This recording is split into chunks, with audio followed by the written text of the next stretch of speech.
Welcome to the New School of Marketing podcast, the place for smart, simple strategies that will amplify your business results. Sharing practical tips, insider knowledge, and actionable advice because marketing is something that every business owner can do. Now, let's get started. Introducing your host, Bianca McKenzie, mum, lover of snow sports, camping, horse riding, and in-demand launch strategist and Facebook advertising knowledge bank. Welcome to the New School of Marketing podcast. I'm Bianca McKenzie, and today we're talking about copywriting mistakes are costing you clients with Simone Robinson. Simone Robinson is the founder and CEO of Northern Peak Marketing. With 12 plus years in digital marketing and senior roles, she has worked on campaigns for 8-figure brands, global exporters, and celebrity clients. Simone specialises in direct response copywriting, messaging clarity, and conversion-focused strategy. Welcome to the show. Hi, thank you so much for having me. It's a pleasure to be here. I'm so excited to talk copywriting, especially because so much has changed in the last few. Absolutely. To kick things off, can you tell us a little bit about who you are, what you do, and how you actually came to specialize in copywriting and messaging? Yeah, absolutely. So as your wonderful introduction, my name's Simone. I'm a copywriter and marketer, and I've been in the space for about 12 years now.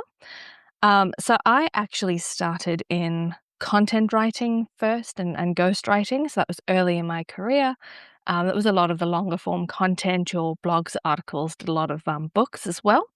And over time, that kind of naturally evolved into the more specialized side of writing and the copywriting world, the more conversion focused and direct response stuff. So it was one of the realities of copywriting is, there's not really a formal degree path for it. So people who get into the industry typically get really good at it through things like mentorship and a heck of a lot of testing and trial by fire. So you study the proven frameworks, you look at the swipe files, and you learn what works through a lot of testing. So I was fortunate enough to, work my way into a couple of the larger agencies over in the US, running the copy and strategy departments, and it gave me a lot of exposure to sort of that high volume testing and ad budgets and performance-driven decision making that really helps to, inform you around this space. So um, that was largely how I sort of got into it. And then I realized that that was definitely something that I love to do. I feel like I'm fairly good at it. And alongside my background in psychology, it kind of complements understanding how people work. So a little bit about how I got into it. And it was just a natural segue to keep doing it as I moved further into the marketing space. That's super exciting. And I guess, yes, psychology is a really big part of how people buy and buyer behavior. Absolutely. Yes, I might not have been cut out necessarily for practicing, but I have a huge respect for the industry, and it's helped inform a lot of the marketing decisions that we do. Yeah, I can totally imagine how that would be super, super helpful. What kind of businesses do you mostly work with? So, over the years, I've been very privileged to, like I said, with a bit of an agency background, work across almost every industry and vertical, from your very early stage startups through to the larger retail e-commerce brands across the world. But these days, I do tend to enjoy working with sort of two groups of businesses.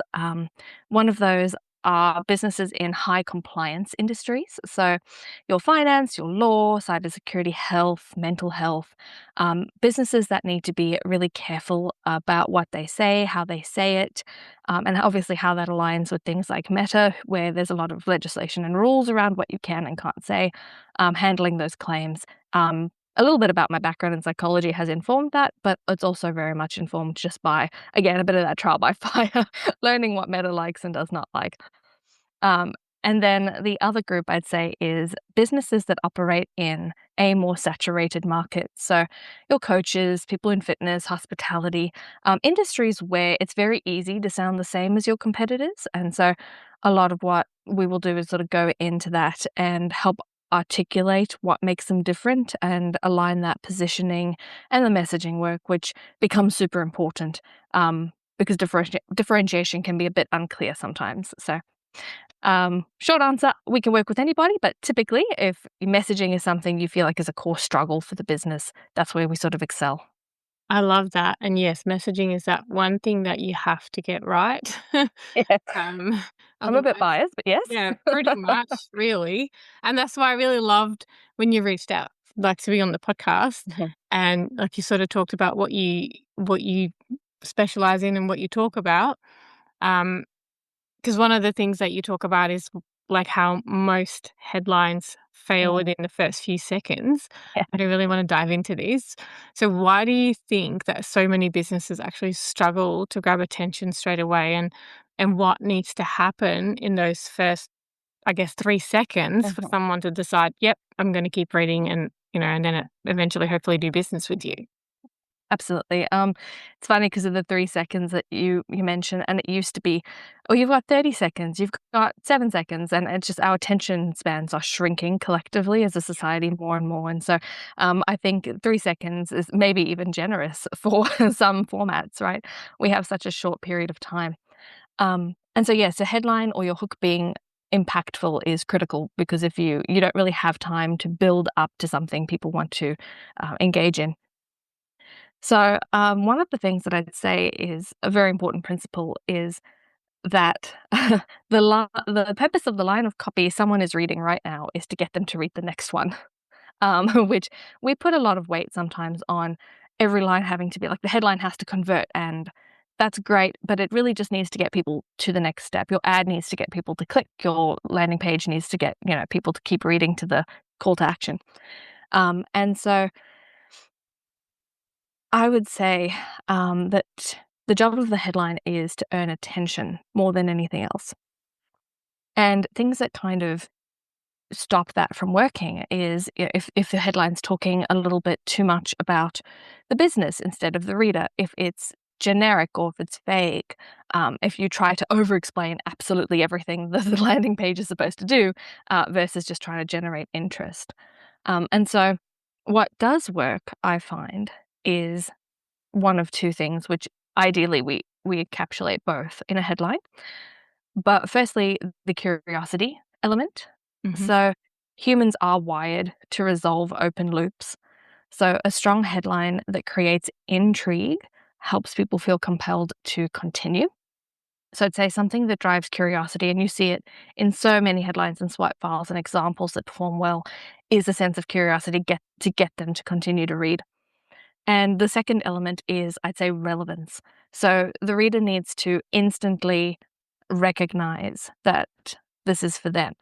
So it triggers sort of a moment of recognition where it's almost like, hey, where's the camera in my house? How do you know exactly how I'm feeling?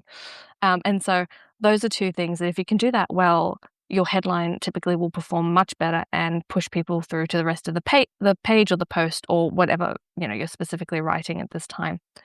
So, an example would be, y- if you hear a local business owner wasting money on ads, read this, or what most online coaches plateau at 20 clients and what to fix first. Things that are really specific, but also drive a little bit of that interest and curiosity through the lived experience. I love that. And while you were talking about landing pages, you were talking Mhm. about web pages. We create so much content these days. I feel Absolutely. like really every single social media post needs Mhm. this kind of thing, doesn't Mm, it? I mm. mean, and so how, as a business, how do you constantly create, in a way, new hooks? I mean, you and I both know that we have to say the same thing over and over, but how do you say the same thing over and over in a different way? Absolutely. No, that's a very good question because obviously, you do need that repetition often in order to not only have the touch points, but have it really sink in for your audience and reach the right people. And so I'd be thinking about how you can approach the same thing in from a different angle. So thinking of, can you approach it from a problem standpoint? So there are frameworks like the, um, problem, agitate, um, solution. That's one. And there's the IDA framework. So there's a few that you can kind of tap into that takes people through slightly different journeys. But I'd be thinking about, the different ways you could approach it? Could you talk about it from a really positive experience? Could you talk about it through the lens of maybe a really great and outstanding case study that you have? Could you talk about it through, that problem-focused pain point lens? And I think that that helps create variety, so you're not just saying the exact same thing, and it helps to speak to people who may resonate with different things. Like some people hate negative style news headlines, and marketing headlines are similar. Whereas other people, that's an instant hook and sort of drags them in. So I'd be looking at that when working through your headlines and your hooks. Yeah, that's really fascinating because really, I guess every single piece of content, and we create so much content these Yeah. days, every piece of content almost needs to go through one of those formulas Mm, mm. to get that attention. That it's like a full-time job in itself. Well, that's why there's copywriters. Yes, But exactly. That's why you need to. Wow, this is really fascinating because, I guess in a way we kind of need copywriters more and more because of the amount of content that we now create. yeah, Um, you also mentioned things like value propositions and like making it compelling. Because, well, firstly, can you explain what value propositions are? Because some of my listeners might not know, and then why it matters so much. yes, certainly. So your value proposition, typically, it helps to share with your ideal customer what you do and what you do differently and how you bring value to them through your product or your service. And um, could you repeat the question? I got stuck on the Totally fine. Yeah, no. Well, why does it matter? Because I guess a lot of us, or a lot of Oh, people excellent. that I often mentor, they just dive into sharing what they know, or kind of like, I create this thing, can you buy it? Yeah. But they don't actually really have that understanding of what a value proposition is and why it actually matters. So that was the next part of the question. Why Excellent. does it Thank matter? you. I focused too much on the first half. um, so the reason that it matters so much in your marketing is, and this comes down a little bit to what I was saying at the start of saturation. And there's a lot of content going out, and there's a lot of businesses who are competing for your customers' time and attention. And if you're not able to clearly, concisely, and compelling articulate what makes you the ideal choice for them, it muddies the waters and it makes it very easy for them to go with somebody else who may articulate it clearer, even if you might be the better fit for it. So I often like to use fitness as a really easy example. So if you run a fitness program, you're a fitness coach, um, that is such a broad strokes thing to say that you do. Yeah. And you might work with, postmenopausal women with gentle stretching. You might work with 20-something-year-old men who want to get into the bodybuilding game. You might just be a little bit more of like convenience focused, fitting it into your busy life, or professionals maybe in their mid-30s. And the way you articulate that and speak to them is going to make them again go, hey, absolutely, you are the right fit for me. You are exactly the solution that I've been seeking for my problem, versus, oh, yeah, well, you do something kind of what I need. Right. And so having something that is really compelling and really succinct and very clear that you can then utilize through your bios and your messaging and the way that you're talking, and bring it back when you're doing your education side of things, makes it clear that your audience knows that this is for them and that what you do is what they've been looking for. Yeah, I love that. And I think, and I'm pretty sure you'll be the same, that we come across a lot of people who go, yeah, but I can help everyone. Yeah. I can help those people too. Mhm. But it's not about that, is it? It's literally just like you said earlier, when people have that realization of, oh, where's the camera in my house? Because I actually feel like you're talking to Mhm. me because like you know so much about me. That is when That's generally when we are willing to open up our wallets and actually go, oh, yes, I need this. This is for me. Mhm. Yes, I mean, while we are obviously writing and communicating to the masses, it should never feel like you're communicating to the masses. The best converting emails and posts and even pages feel like they're talking directly to you. And so if you can kind of tap into that specificity, typically your content's going to perform so much better. Yeah, that's really having that emotional connection. And this is where I think obviously your psychology background would come in, Really really helpful. handy. So, like, how do we use that emotional connection in writing? Because I feel when I mentor clients, I get a lot of resistance that they don't actually want to go there. They want to sort of stay vanilla and vague and in the middle. But why is that emotional connection so important? And how can we do that in a non-cringe kind of way? That's a very good question. And it can be very tempting to kind of want to have a sense of being removed. But more and more, I've had so many conversations lately around this. People are wanting that authenticity. Mm. They would rather have somebody, and even if it's a business that feels genuine, flaws and all, than a business that feels like, you threw something through ChatGPT. And unfortunately, it's because a lot of people are starting to sound very similar in this age of so much content going out. Yeah. And so it is more and more important. And I I like to give the example of, purchasing a car when it comes to emotional decision making. Because we like to think we're rational. We all want to think we're rational, but evidence really consistently shows that emotion comes first and then our logic follows. And so say you go to a car lot and you really get your heart set on a car, and there's probably something in the back of your mind, you may not even be aware of it, that maybe it's a status symbol and you associate it with something. It might be you've heard people talk about the safety of the car, and you're a new mum and that's really, really important to you. And before you even looked at the spec sheet, you have this really emotional, visceral reaction to something. And then, you'll talk to the salesman and you'll have a look at, the sheet and all of the, fuel economy and all the features that it has, and pretend that, you're buying it because of that and you're not buying it because, the leather seats look really good and are going to impress your date when they come into the car. Um, whereas the reality is we do tend to have that emotional reaction first. And so when it comes to your marketing, if you can tap into that first, and then you back it up with, say, your credentials and the qualifications and the additional proof and, how many items they're getting when they purchase this. Typically, you find that that is more likely to convert because they're buying the outcome and the emotional outcome far more than they're buying the actual product. I love that. It's literally that case of, yeah, you have two different people.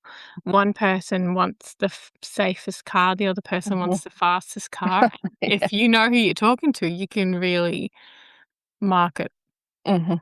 talk to them that way, the safest car on the market. And like, yeah, some Yep. people are going to be more drawn to that too versus whatever the fastest car or whatever. Absolutely. Mm. And if you're going for the vanilla, well, this car is nice. It's a nice car. I You're know, going it's to like speak to neither of them. pretty much, it's like, this is the car that will get you there. I'm like, yeah, well, don't they all? Absolutely. Um, That kind of thing. yeah, so being safe often, while it seems like you'd reach more people, often you end up alienating all of them, and they'll gravitate to whatever naturally aligns with the emotional response they are looking for. Yeah, exactly. I love that because, yeah, I tell my clients that all the time as well. I'm not a Absolutely. copywriter. I do not claim to be a copywriter, but But the message principle's the same. yeah, messaging is super, super important. Mm. Now let's talk about CTAs. Mhm. I want like, I know what it is obviously, but I want you to explain, Yes. like, what a CTA is and what some of the most common mistakes are, um, Mhm. when when it comes to CTAs. Yeah, perfect. So CTA is a call to action. It's exactly what it sounds like. It's when you tell your audience what to do next. So, click here to download the ebook, watch my next video, follow me, buy my product. When you're instructing them to do something, that's your call to action. And I'd say one of the first mistakes I see is giving people too many options at once. So, you're writing a post, you're filming a video, and you want to cover every base because you know that people might be at different levels of readiness, or they might be, ready to do different things. And this kind of goes back to trying to speak to everybody as well, which is why knowing who you're talking to is so important. But if you are instructing them to book a call with me, or download the guide, or join my email list, or DM me, what happens is people do nothing because it gets overwhelming. And so each piece of content or page or whatever you're working with needs to do one primary job. So if the job of the post is to get a DM, then the call to action needs to point towards that. If it's to get them to the landing page, it needs to get them to click. So that's probably number one, is muddying the water and trying to get people to do too much too often. Yeah. And then the second biggest mistake is probably a lack of emotional alignment with what you've written. So you can have a really clear call to action that is, click here to download, and that's good. There's nothing inherently wrong with it, but you can improve that. Like, for example, click here to learn how to save X amount of money in X amount of weeks, whatever, right? Something that's really specific. I didn't have a ready example, but book a call if you're ready to stop guessing what to say and actually get your message clear. Or DM me the word audit and I'll tell you where your headline is, going wrong. Something that's really buys into the emotion that you've already set up, and you've done all the hard work, right? You've set the emotion up and you've got people, engaged, and the payoff needs to kind of match that. And I find that typically will get you better engagement with your call to actions versus just something that's a bit like, click here.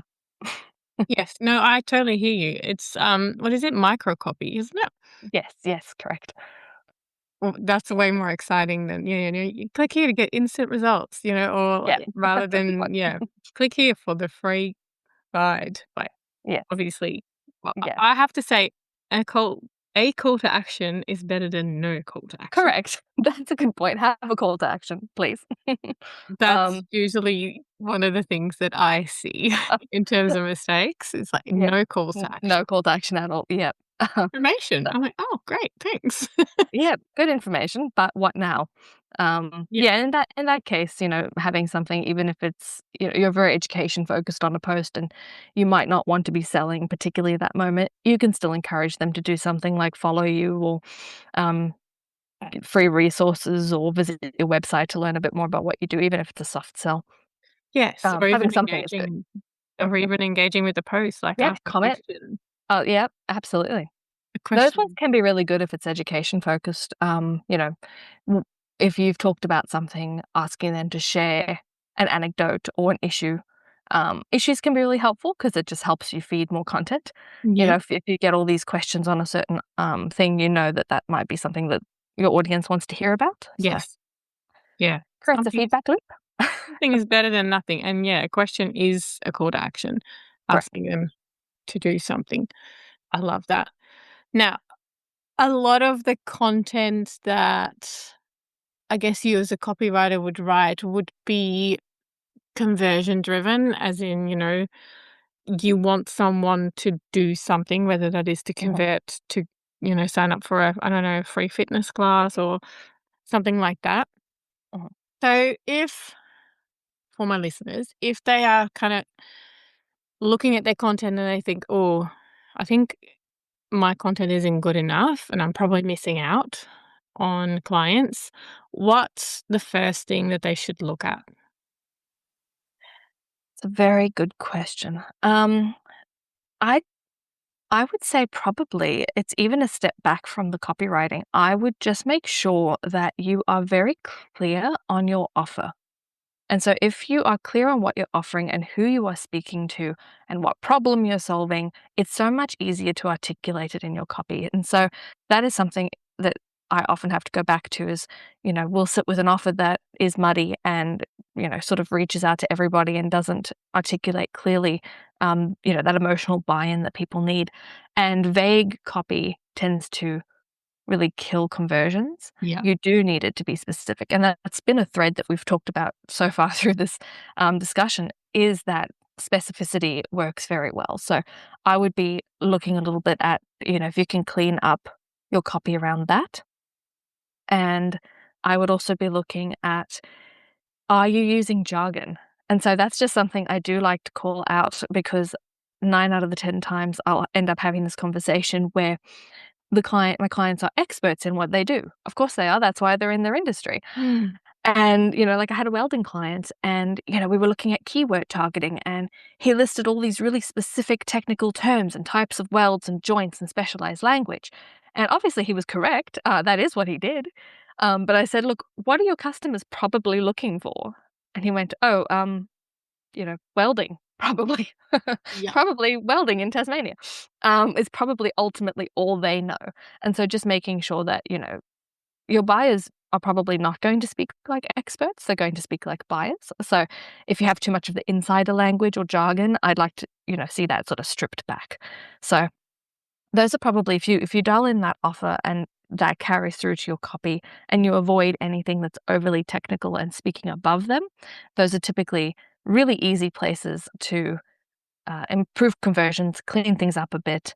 And then that lets you dive into like your first line and your hook and tweaking the micro copy and the CTA and really adjusting it and bringing it up. But if you don't have those foundations, you sort of fall flat.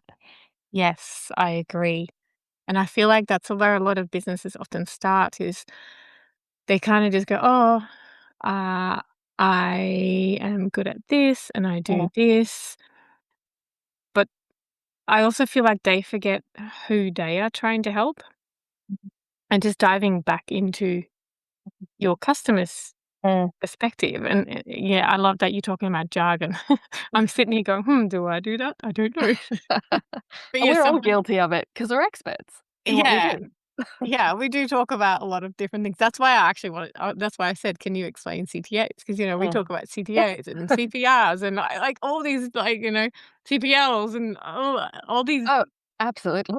things that people are Marketing's like, full of it. what? um, mm, Half the time people I speak to don't really understand copywriting in its own. So even things that you feel like might be very obvious, um, sometimes do need to be stripped back. So yeah, I mm. love that. Um, I'm going to take you on a different direction now. Oh yes, okay. I want to talk about the elephant in the room, AI. Yep. Okay. There it is. I know. Yeah, there it is. There's a lot of talk about, AI taking over Yeah. copywriting. Mm. And I know that's what a lot of people kind of think they're using it for. Yep. From your perspective, what can AI do well and where does like human insight still matter? Because yeah, everyone's kind of like, oh, AI can do that. We don't need copywriters anymore. But I don't agree with that. So let's talk. Well, AI can be a really, really great tool when you're using it properly. And for me, I find that it can be most helpful when it comes to creating momentum. So even for myself, if you're staring at a blank screen and you're a bit of a perfectionist, sometimes it's hard to get moving. And sometimes it can be easier to do a bit of brainstorming, excuse me, structure and just give a bit of that outside perspective to bounce off against. So help you maybe think of a different way to frame it. We sort of touched on that earlier. You might have a really clear idea of your product, but you've run out of ways to talk about it.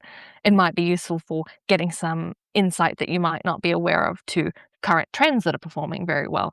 So it's almost more, at least the way that I would utilize it, is more of a really helpful and nuanced research tool versus outright just writing it. And the reason I caution against just using AI to write everything is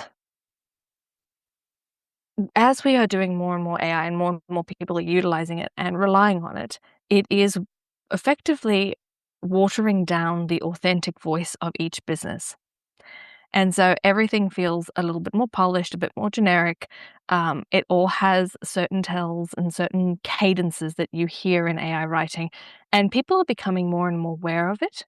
And so, best case scenario, you sound like your competitor. Worst case scenario, you lose trust because your audience realizes these aren't really your insights or your education. Mm. And so I think AI is incredibly helpful, again, for help with ideas and conceptualizing and sort of working through this. But when it comes to authentic voice and, strategic direction and those additional sort of elevating your copy to feel really real and conversion focused, AI is not ideal at that. And so I'd say if you're going to utilize it just outright for writing, it's probably better for content writing. So, your blog posts versus, your social media posts or your landing pages or something that is actually going to drive that conversion from your customer. Yeah, I love that. Mm. I do think there's scope for it, but it comes down to actually being really good at training the AI. And I think that's where a lot of people lack. They kind of just, plonk a Use question in default. there that doesn't have enough context, that doesn't have enough Mm. background. Because I do think you can train it on your tone of voice and that. But I think that's where a lot of people I don't know, it's like one of those things where Mhm. you're not going deep enough. You probably just Mm. like, "Oh, yeah, that'll do," kinda thing, Yeah. and that's when it gets sort of wishy-washy. Yeah, I get really annoyed at it sometimes because I've played with it. Like, of course, it's something that's important to, dive into and learn how to utilize, especially Mm, as it's becoming more prevalent. Um, but I will say sometimes I've trained models, I'll have my big project notes, it's got a wealth of information to pull from, and I'm finding that every couple of messages I send with it, it's defaulting to old patterns. yep. And so if you're very aware of what those patterns look like, you can adjust them and you can change them and you can, like you said, refine it and save yourself time. In fact, I have a friend in the US and she's a copywriter and I know she uses AI. And what she said to me is, well, she can use it because she knows what good copywriting looks like, so she can adjust it. Yes. Whereas, potentially some of her customers don't. And so, whether you think she should be using it or not is, that's another That's debate. a whole different That's a whole look, other thing. I think we all use it now, and it's here. It's Mm, not going anywhere, and I like that you said that, like, she knows what good copy looks like, mhm. and it does speed things up, and, look, Mm, I use it too because I look at it and go, "Yep, that's what I would say." yeah, Or, no, but thank you, ChatGPT, because now you've given me idea of what I actually do wanna say. yeah. Oh, And yeah, it's great yeah, for that. it is a bit of that sounding board, a bit of that Mm. brainstorming, and it A does writing partner. yeah, whereas, like, back in the day, I would, like, sit on a blog post for, like, 3 weeks because I would Yep. back to it and then go, "No, that's not quite right yet." Yeah. And now it's like, "Hey, AI, give me, like, 5 different ways of saying this," and then I go, "Oh, I Mhm. like a bit of that, and I like a bit of that," and then I still make it my own.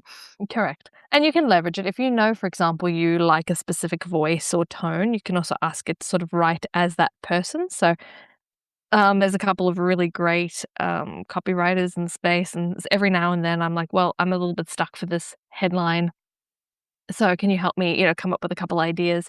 I don't think I've ever used one directly because it's not quite right, but it gives you, Yeah. gets the ideas going Yep. where I otherwise maybe it wouldn't. I'm exactly like that. Like a I swipe file.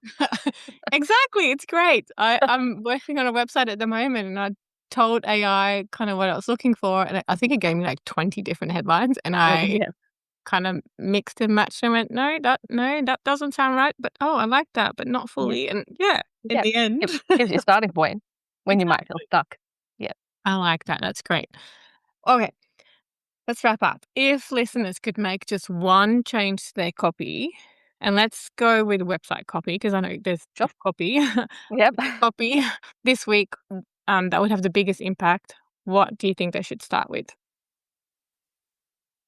On website copy specifically, I'd probably be checking your hero section. So that's the first thing people say. Also sometimes referred to as above the fold, depending on how it's sitting on a mobile or a desktop. So the very first bit of copy that they see, does that do the job of informing and calling out your ideal customer? So does it speak to them? Do they have to scroll to the very end to who we serve before they actually know that this is for them and can help them, or what you do? So I would just pay a little bit of attention to that. It really is the first thing. It was called above the fold originally, just for your listeners, because old school sales letters that came in the mail, it would be the first thing you saw before you opened up the page. Yeah. And so it's the very, very first thing that you see, and that sets the tone. So pay a little bit of attention to that. Do you have a call to action button there? Is it cleaned up? Is it working? Will it make people continue to look at, your website and consume the rest of your content? Is it serving, it's not quite a hook, but effectively is it serving as that like really strong headline? Is it catchy? And pay a bit of attention to that. And then of course I would also do exactly what I said before, check for any jargon on your website. That's the place where it tends to lurk the most. Yeah. And it can be there, but it has to be in the right place. Usually like you would put stuff like that in like specification things and Correct. FAQs and Correct. the going Shouldn't be on the details. headline. No, absolutely not. Absolutely not. And the other thing, and this is where I often call people out, is like, Mhm. why does your headline say welcome to blah blah blah? Yeah. Because one, they should already know that they're on blah blah blah's website. Right. And you're wasting space by saying welcome to. I don't know. That's like a really Yes. big pet hate of mine. Very common. Yeah, it's welcome to, or we are XYZ company, Yeah. whereas that is premium real estate that should be used to address an issue or Exactly. problem, or call out a customer. I love that tip. So everyone who's listening, please go and check your above the fold, your headline, to make sure that you're actually not wasting it on saying welcome or something like that.